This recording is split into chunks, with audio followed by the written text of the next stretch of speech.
I'm AC Brown, and you're listening to Is My Aura on Straight, a podcast designed to help you start living from your core instead of your conditioning.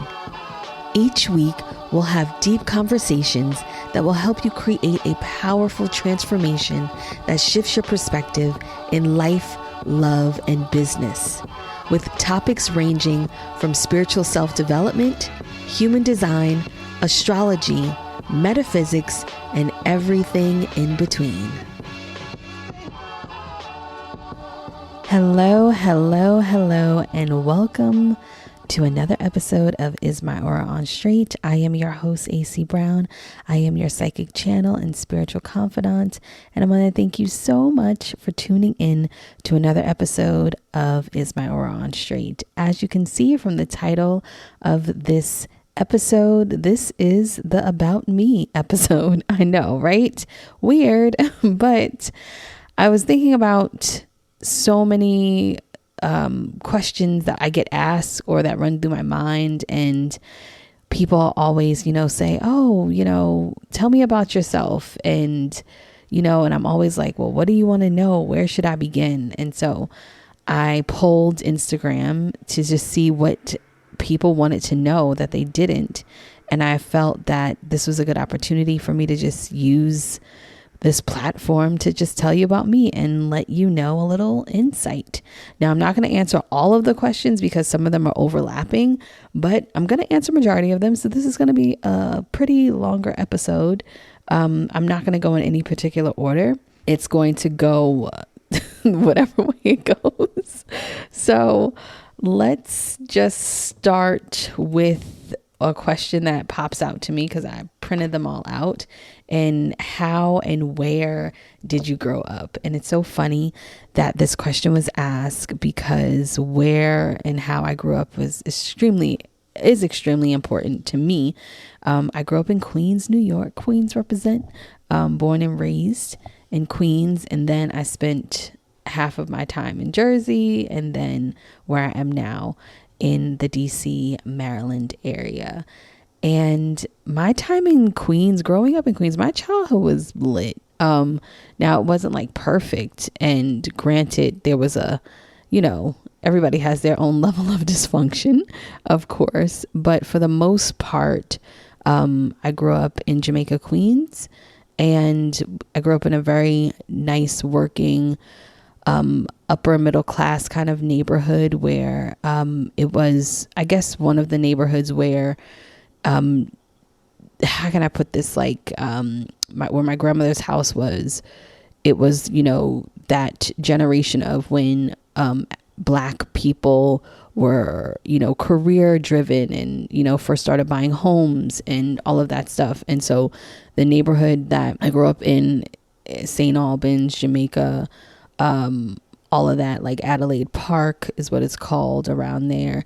Very, very tight-knit community, very progressive, lots of professionals. So a lot of my grandmother's friends, my grandmother was a housewife, but my grandfather was, he worked for the post office and he was also in the military. And my grandmother also ran a daycare. Her daycare raised, I would say, probably like 3 generations of a neighborhood. And so, everyone went to my grandmother for daycare. And then when they had kids, their kids came, etc. So that's part of it. And, there were principals and superintendents and mechanics and teachers. And that's how the neighborhood was. And very, very tight knit, like, a lot of the people or my grandmother's friends, my father's friends, well, mother's, grandparents' friends, they knew each other from the South or something like that. Like for instance, my elementary school principal went to elementary school with my grandmother in Augusta, Georgia. So it was that type of like community environment. We had the block association. There was block parties and trips, very progressive. So that's where and how I grew up in a really, I can't explain it. Like I really love my childhood and all the the faults that you kind of have, that, you know, and the traumas that you have. Overall, my childhood was really, really amazing. And I appreciate, and I'm so thankful for where and how I grew up, because, you know, I chose it. I chose this life. As we all know, our souls do that. So that's that question. And then we'll go to it's sort of the same question. Like, can you tell us about your family and ancestors? My grandmother was a healer. She was into numerology before I knew what numerology was. That's why, like, when people don't know their birth times, I get so like perplexed, because my grandmother literally, I remember her as a child calling all across the country, in the South, wherever and whoever anybody was born. Like, that would be the first thing that they would do, was call my grandmother and give her the birth time. And she would keep it in this Bible. And she had everyone's birth date and birth time written down, for spiritual reasons, whatever. So, and a lot of my healing kind of practices and things like that, definitely came from her. Someone also asked, like, what's your family like? And what are their aura types?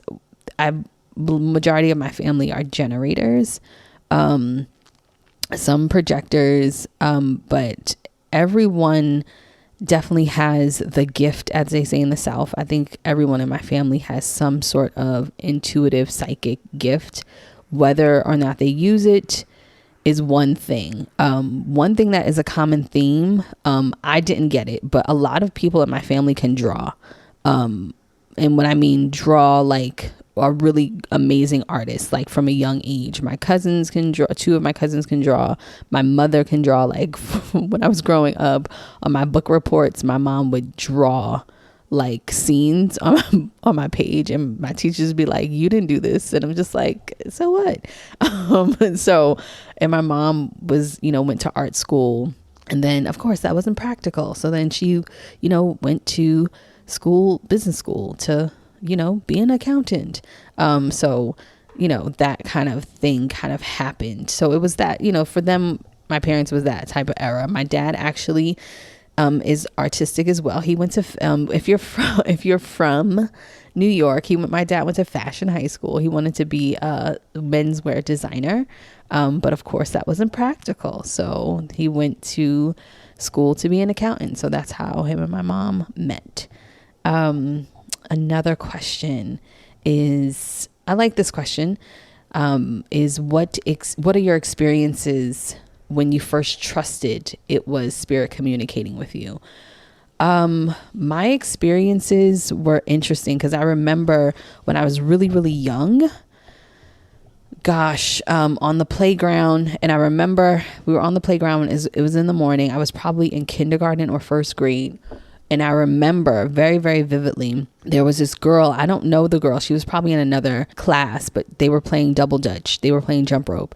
And I was just standing watching them, and I felt a male presence kind of come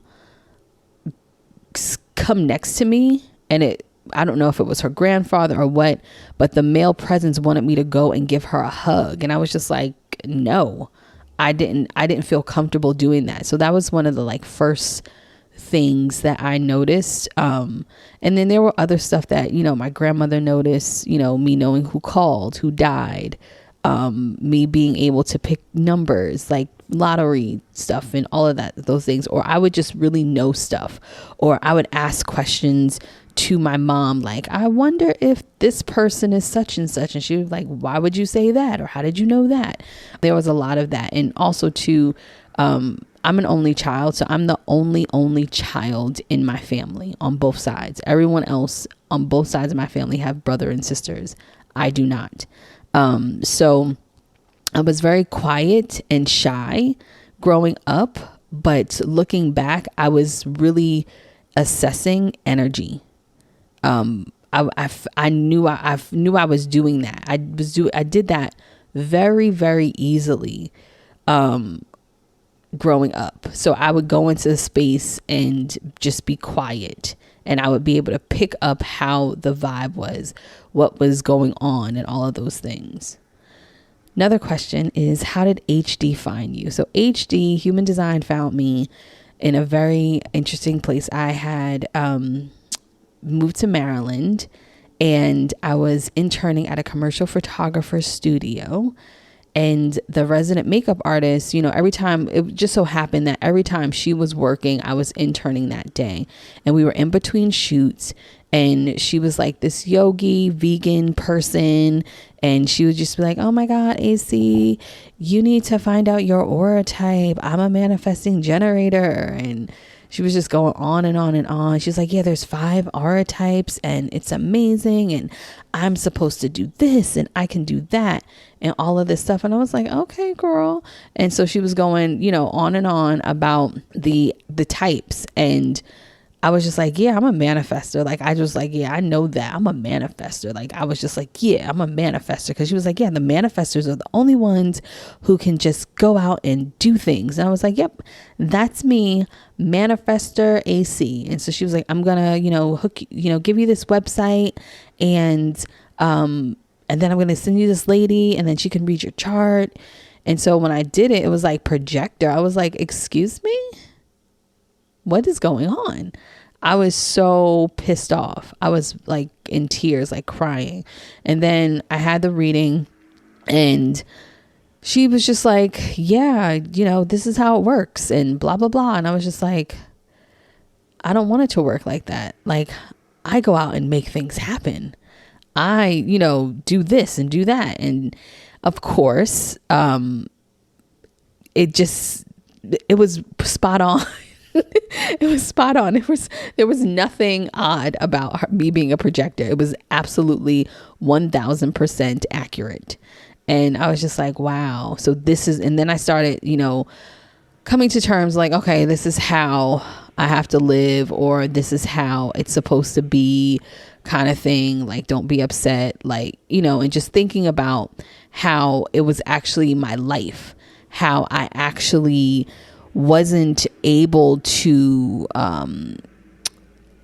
anything that I like really kind of pushed and forced, it definitely didn't happen. And I was just like, why is that happening? Because both of my parents are pure generators, so they go out and they do stuff, and they and they work, and they so that's, I have a very, that kind of like aggressive, like, oh, hustle and all of that, hustle culture and all of that stuff. So it was just very odd, but it's totally fine. Here I am. So, and then I started studying it. Me and a friend were going to open up a practice together. She backed out. We had spent all this money on trainings. And then I just keep on studying it myself and analyzing people. And then I also had my life coaching certification at the time. So I was like, oh, I'll figure out how to use it. And then here I am. And that's how I got into HD. Another question is, did you have a lightning bolt moment on your spiritual career path? Not a moment per se, but oh, okay, this is what I'm doing. And I say that to say, because I knew I was psychic for a very long time, or for a majority part of my life, I either kept it to myself or I would tell people. And I was the person in school that knew everybody's business, because everyone would feel so comfortable telling me.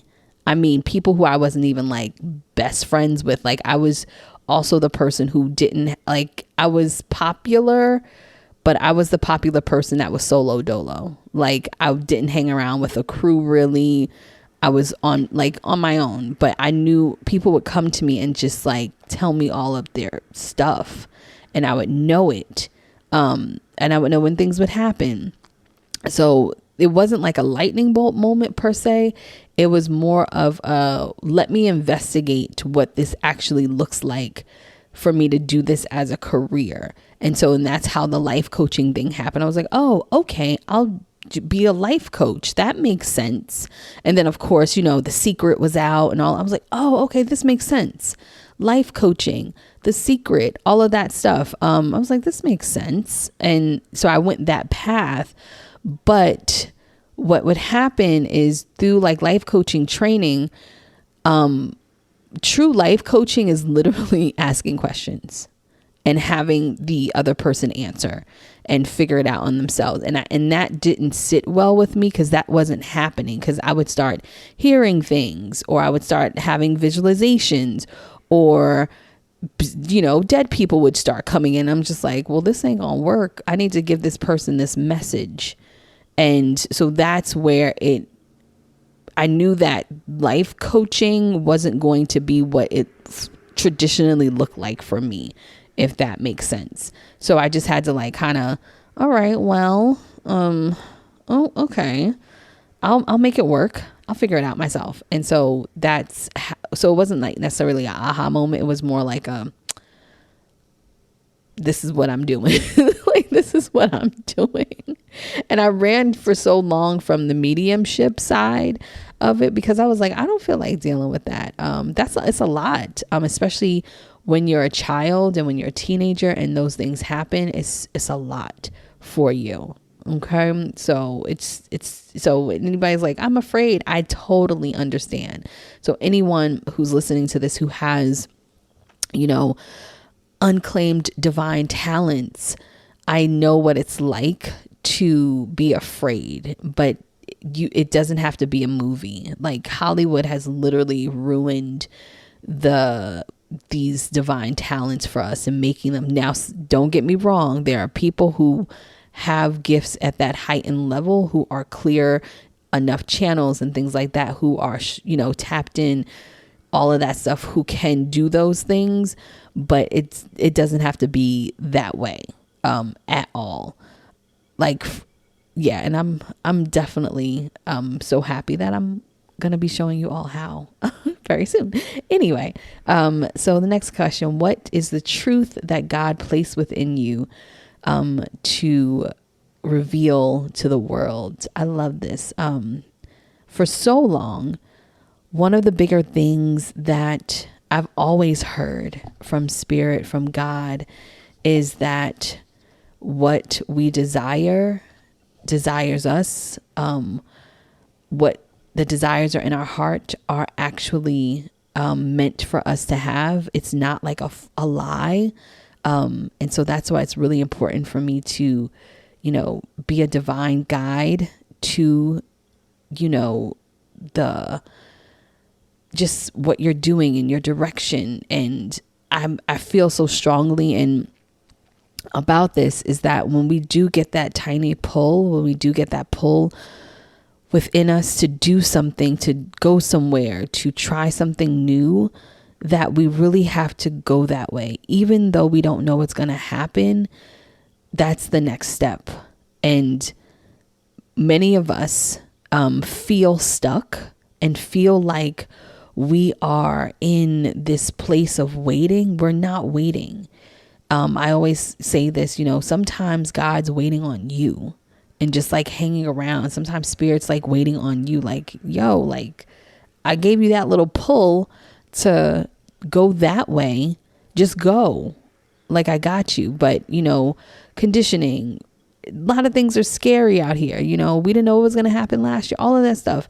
But hopefully now in this new world that we're in, that we can embrace uncertainty and know that uncertainty births change for the better, that it helps us gain more clarity, more access. So I would say for me, that's really what I'm trying to show the world, is that you don't have to just assimilate. You don't have to just, you know, do what people expect of you. You can choose your own path. You can choose your own direction, and it can be everything that you truly want it to be. So another question is, how did you know you were ready to share your gifts as gifts and not just IG musings? I love this question. I did not know. I was scared as fuck. Excuse my language. I did not know. For a long time on my Instagram, I never even showed my face. I was very, very afraid to put myself out there, put myself out in the world.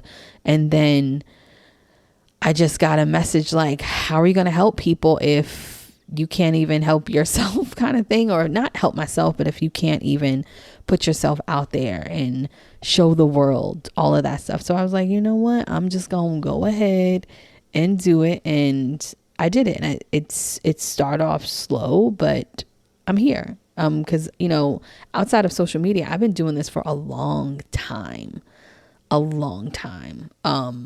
longer than 10 years. And I'm not saying the human design part, but just guiding people, the psychic stuff, I've been doing this for a long time, just naturally in my own just being. And so IG was just an extension. The internet was just an extension of it, because this is who I was in life. Being around people asking me questions, reading them, all like that's just what it was for that, or is for me. Next question is, how does it work when you are channeling? So everybody is different. For me, I usually hear and see. So it is an actual spirit guide coming through, one of my guides coming through, and I see them and they are talking to me, or I hear a voice and then I see a scene. And so that's how it works for me. Usually, depending on where I'm at, if I'm in the shower, it's usually just a voice or a tone, and then I hear it, and then it just, I can start talking or whatever.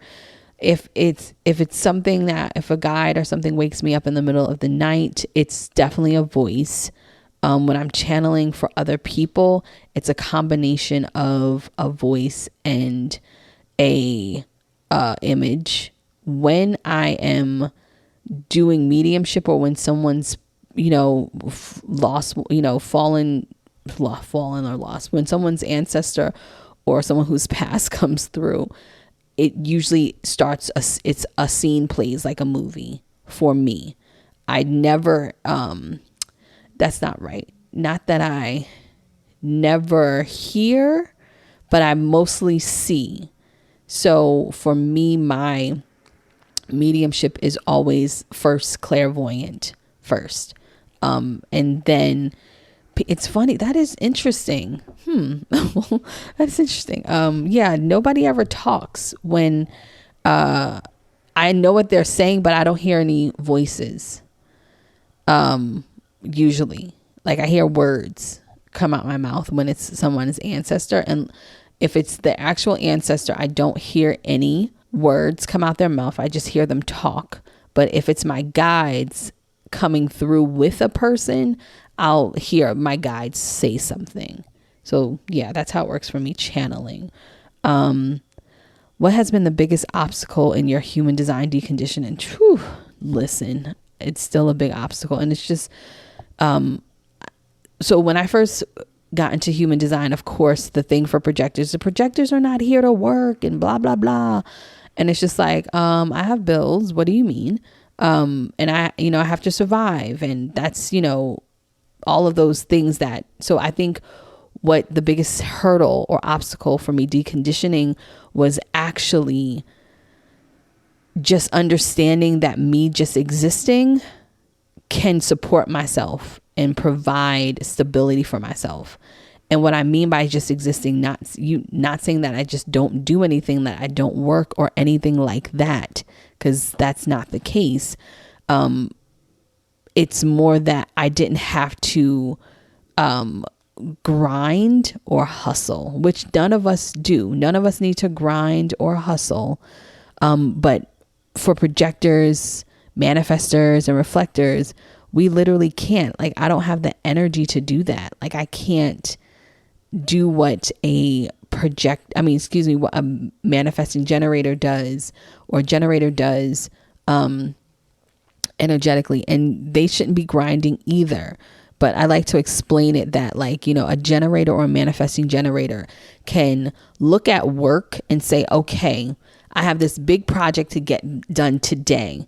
I can put my energy towards this project for today and get it done.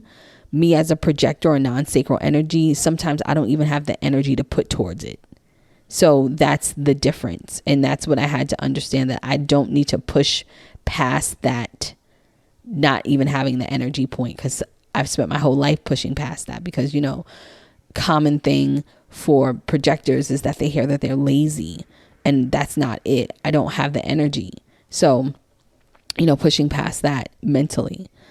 Next question is, can you share more details about your spiritual journey?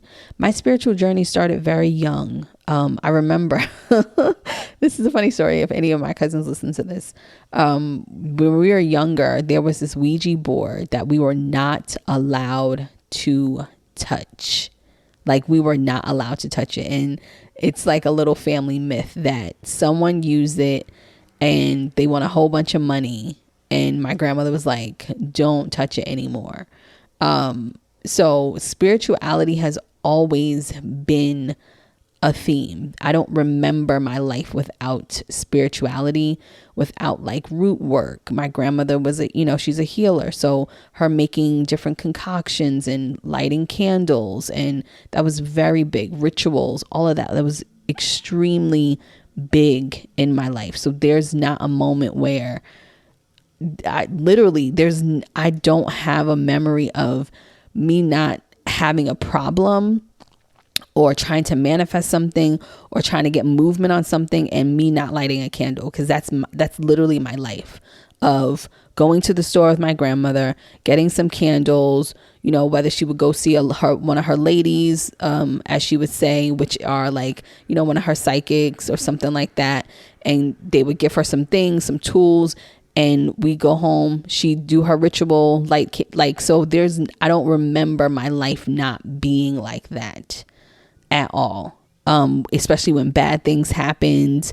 I just don't remember that. So I don't know how to say details about that. I think for me, it was just more personal journey wise, like, how do I navigate this?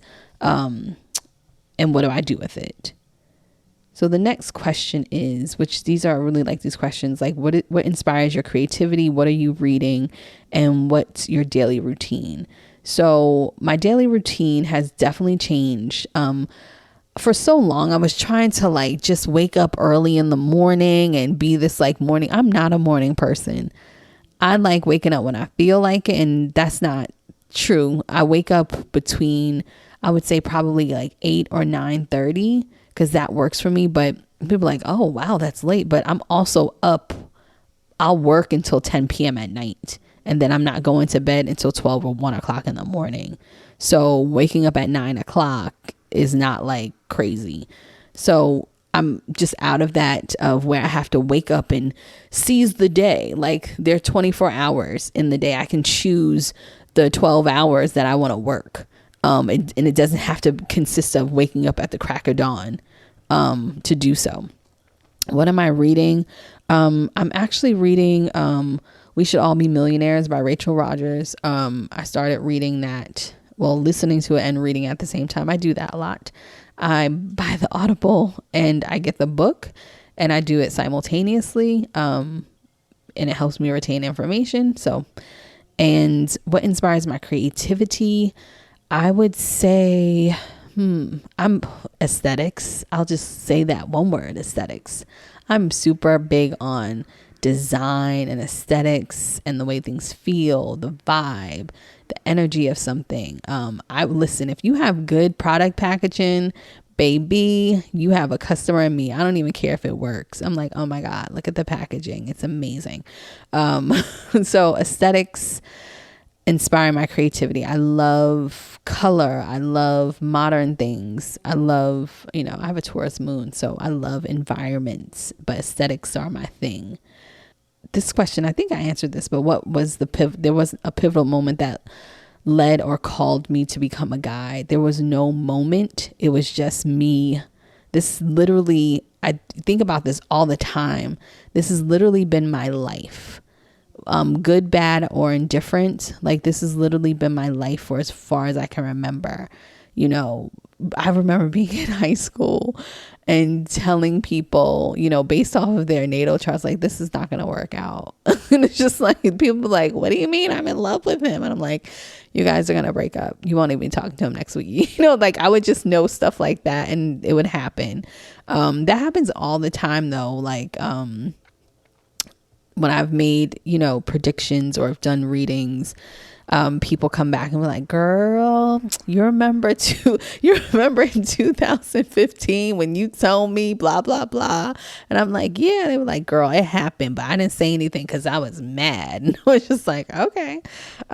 So in that, you know, I'll segue into that. And that's a big thing that a lot of people who have these amazing unclaimed divine talents experience, because you do spend a portion of, especially if you want to do this work. And I wouldn't even say if you want to do this work, if you know you have some type of divine talent, you spend that time trying to get validation. And from, you know, as you know, when you're training anywhere, the sitter, from someone who's sitting or someone who you're giving the information to, you want that validation. And it's twofold. It's your ego wants that validation to know that you're right. And also just the human side of you wants to know that you're right. Because, you know, there's a lot of ethics in this field that have to be taken into account. So you have to have your own boundaries. There's some people, you know, when I was getting mentored by people, you know, never do the D's, don't discuss disease, death, or divorce. Like, keep that out of the way. Like, if you see it, just mind your business kind of thing. When you see something like that, and I totally have like applied that. Like, there's been times where I knew someone was going to die and it would just be like, no, I don't make that call and say, I'm like, oh, you know, have you spoken to this person kind of thing? You want to maybe check on them. You want to, you know, whatever, make amends with them, etc. Because that's just how I've been trained. You don't talk about that stuff. Some people don't talk. I stopped doing love readings a long time ago. A long time ago. Because it's just not worth my headache. And any tarot reader, any psychic will tell you, some people enjoy it. Some people, you know, because some people, that's where the money resides. But some people don't mind doing it, but I gave that up a long time ago. It's exhausting because when you go to someone regarding a love issue, you know what the issue is and you know what the outcome is that you're feeling. And so when they pick that up or when they see that, you get upset because you want to hear something else. I think the way that love readings kind of help people is when they just are looking for confirmation for, you know, to move forward or take the next steps. But some people can become addicted to that. So I definitely don't do that. No love reading. So, you know, what made me feel called or whatever, it's always been a natural part of me. Someone said, what made you take the break? And are there signals we can to watch for to do the same? That was a good question. Breaks are good. I know when I need a break when I'm not thinking, when I'm not creating or being creative. So I take breaks, and breaks are good for me, and rest is good. If you don't, you know, follow some of those, you know, the major rest accounts and people rest is good. Rest is needed. So I know when I need a break because I'm irritable, because I start feeling really down. I'm not positive. I feel like I'm pushing a lot. So when I stop pushing, I know I need a break.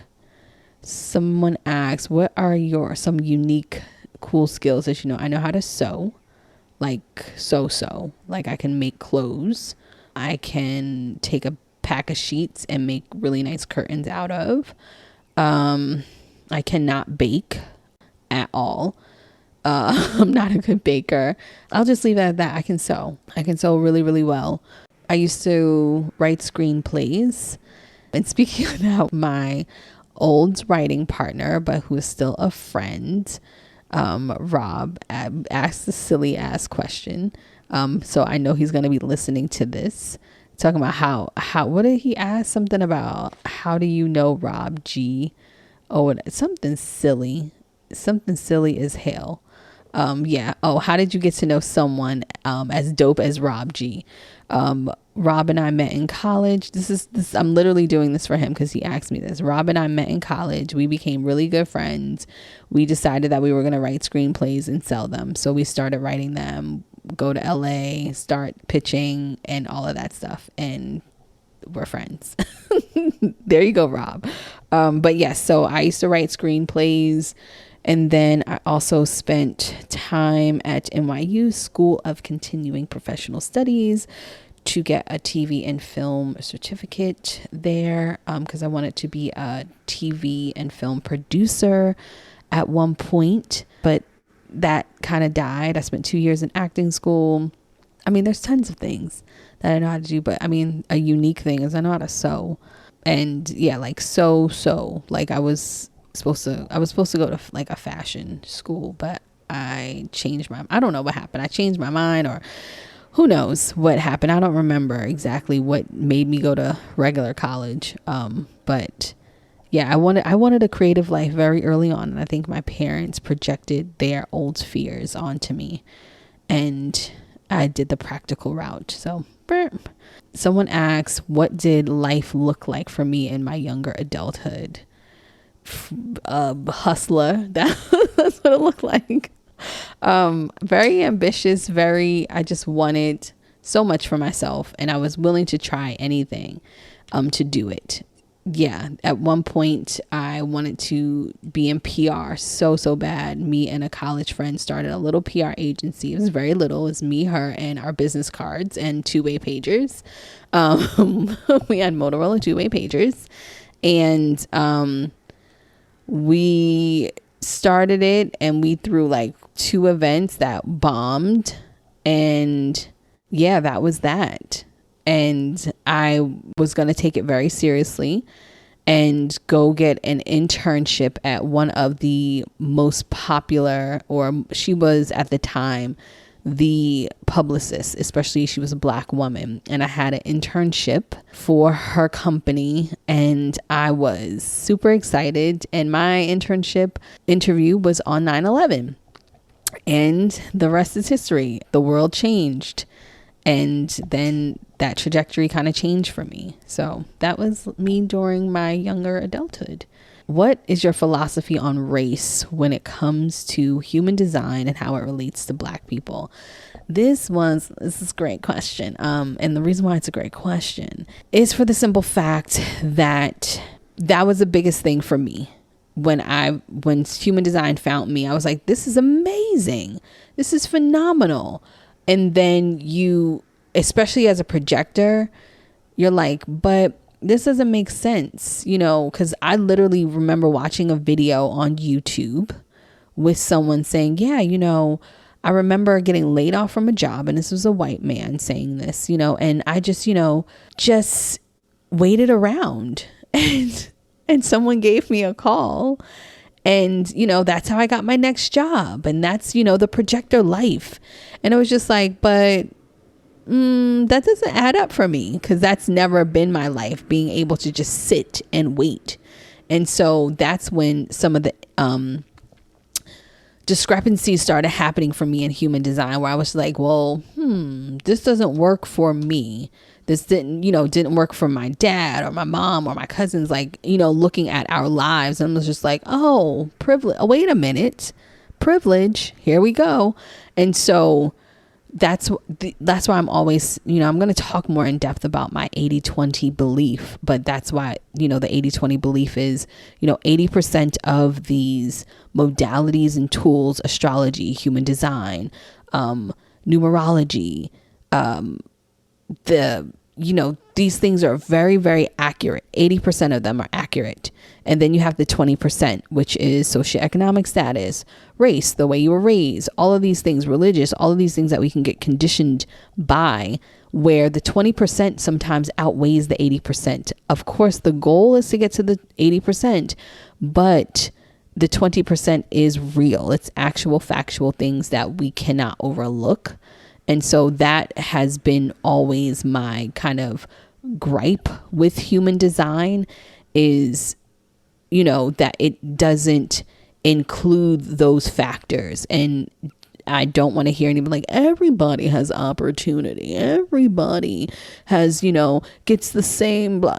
That's bullshit. And it's not saying that we have to stay in that place or live there, but that is not truth. That is not the truth. So that's my philosophy when it comes to race, especially when it relates to Black people in human design or any person of color, a marginalized person of color, in these modalities, is that we have to account for the systematic racism. That's a real thing. So yes, as a projector, I need to wait for invitations, but as a Black woman, I also have to apply with, and this is a real thing. I can't put my government name on, when I was in corporate America, I learned that very, very, very early on.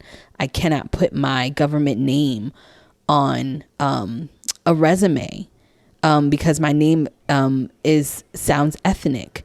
And so that would put me to the bottom of the pile or not at all. So I would, that's why I started just using my initials. And things like that, because that's a real thing. I mean, my parents have Catholic names, very simple names. So my parents have Catholic names, so it's a little bit easier for them. But that is very common. So when it comes to, being a projector and being Black and the human design system and all that stuff, it's like, I have to tweak this for me. And that is a real thing. So granted, the system, astrology, human design is a phenomenal tool. These are actual things. But for me, I had to tweak it. I think that's why when I talk about it, why people say that it's relatable, because my viewpoint is very different, because I have a different viewpoint of the world in general. Next question is, what did you love doing as a child? I love daydreaming and talking to my imaginary friends. That's what I did. I had imaginary friends. One of them was Diana Ross, which was my mother, and Alex P. Keaton from Family Ties, Michael J. Fox, which was my boyfriend. I had birds when I was younger, and they were named after like Alvin and the Chipmunks. But I had bird named Prince Apollonia. Yes. And of course Alvin, and my birds will always die, but that's beside the point. That's to blame that on my parents, for sure. But I love drawing. I love sewing. I've been sewing since I was a very small child, and like needle and thread. Oh, and crocheting. That was something that we loved doing together as family. Crocheting things. Can you tell us about your weirdest injury? I would say my weirdest injury is, sorry, because I'm thinking about my mom if she listens to this. I was lifting weights without any shoes on in my bedroom one day, and I dropped a weight on my toe, and I had to go to the hospital. That's my weirdest injury. I dropped a whole ass weight on my toe, and it cracked. I had to go get it looked at and all of that, and they had to put a little boot on, all of that. Next question. When did you realize you were different and had a calling? I always knew I was different, just because of that, that fact of me being the only child. There's a lot of things in my family of me feeling different. So I always felt different. That's when I knew I had a calling. I think it was mostly my grandmother who kind of pointed that out. I remember a lot of older people in my life, a lot of elders, when I was younger, they would always tell my parents, like, she's special, she's different, like kind of nurture her and kind of that whole thing. And my grandmother was like that as well. So that was, yeah. So that was probably the biggest thing. It was always something like that, like, oh, she's special, or she's got something. I would hear that a lot. Or you're gonna do something. And like I would hear stuff like that when I was a child. So I knew, I was like, all right, what's that gonna be? And then of course over time it developed. This one is similar. Can you tell us about your journey into yourself today?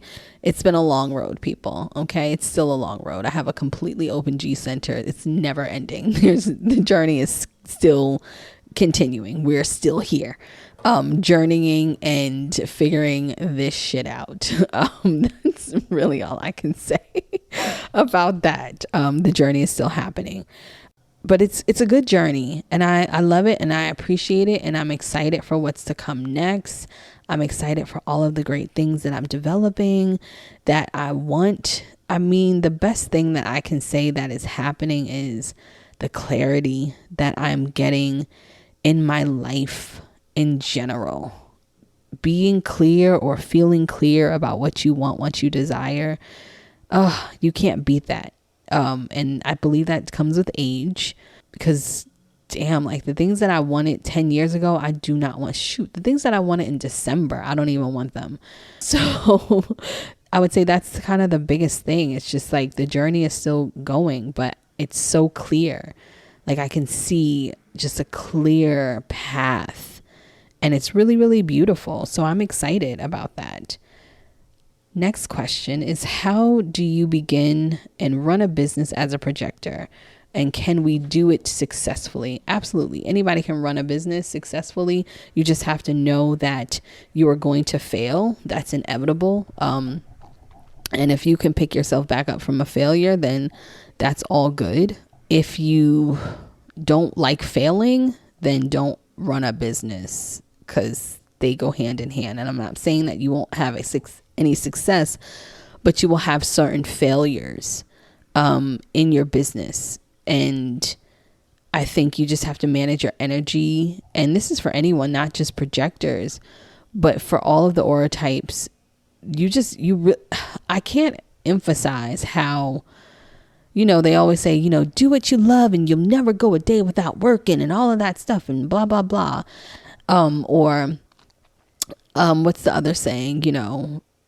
God will kind of make a way or a room.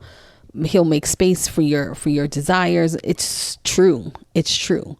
Like I said earlier, sometimes God is just waiting on us, like just sitting there like, yeah, you ready? You ready, B? Like, you ready? Like, do you want this or no? Like, I'm going to wait, and it's there, but sometimes you just have to take the leap. And that leap sometimes is just claiming that you actually want it and not being afraid of it. That concludes all of the questions, I think. Yeah. Well, no, I have one more. And I think it ties it up, is why do you feel called to do this work? Woo. It's similar to that question earlier, but I want to end here is that, and if anybody's listening to this, I want you to know this for sure. You deserve what you desire. You deserve to have a life that you love. You don't have to suffer. You can feel safe. You can feel supported. You can feel secure. And you can have that dream life.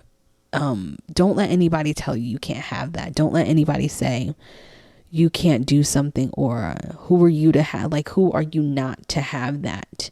Even in the major things that I want, someone say, oh, why do you need all of that? Because I do, or why do you want that? Because I want it.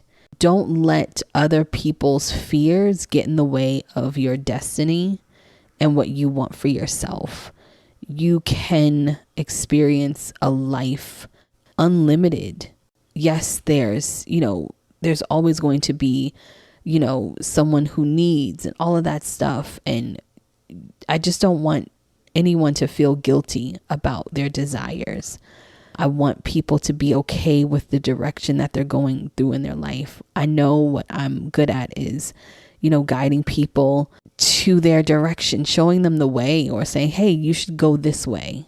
because of this, or what does that feel like? You get to have it all. But that all is what you make that all. It doesn't have to look like someone else's all. And that's really important. So if you take anything away from that, as you can see, and this is, only a snippet, but there's so much to the journey.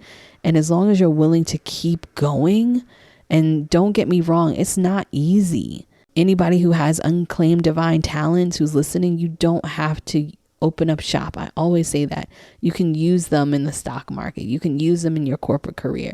You can use them doing hair, being an event planner, a florist, a baker, a real estate. You can use those things in other places because it's your birthright to tap into that and to be an expression of that, because that is like pure love of you having your divine talents and expressing them in this lifetime. This lifetime, whatever you are feeling pulled to, listen. Just take the next step. I'm not asking you to jump off the ledge, but just take the next step and know that it's there for a reason. It's going to reveal something. It's going to show you something about yourself. You're going to learn a lesson. There are no mistakes. There really is no failure. There's only lessons and challenges and clues to the next step. So that's why I do this work, because I really need people to get their souls right. I really need people to understand that you are here to complete a mission. It's your job. That's your only job, is to complete what your soul wants for you. That's it. That's your only job. I promise. If you can just lean into that, things will feel a lot easier. It's not going to be as easy all the time, but it's going to feel less pressure. Yeah, that's what I'll say. So I hope that helped. I hope you learned a little bit something about me. I appreciate you all. And until next time, thank you for listening to another episode. Make sure you have a great day filled with good vibes and great energy. Bye-bye. Thank you for listening to another episode of Is My Aura on Straight. This podcast was produced by Callie Green and edited by Adam Ross. If you loved this episode, please make sure you subscribe and leave a comment. We'd love to hear from you. Also, make sure you're following me on Instagram, Twitter, and YouTube. Until next time, bye-bye.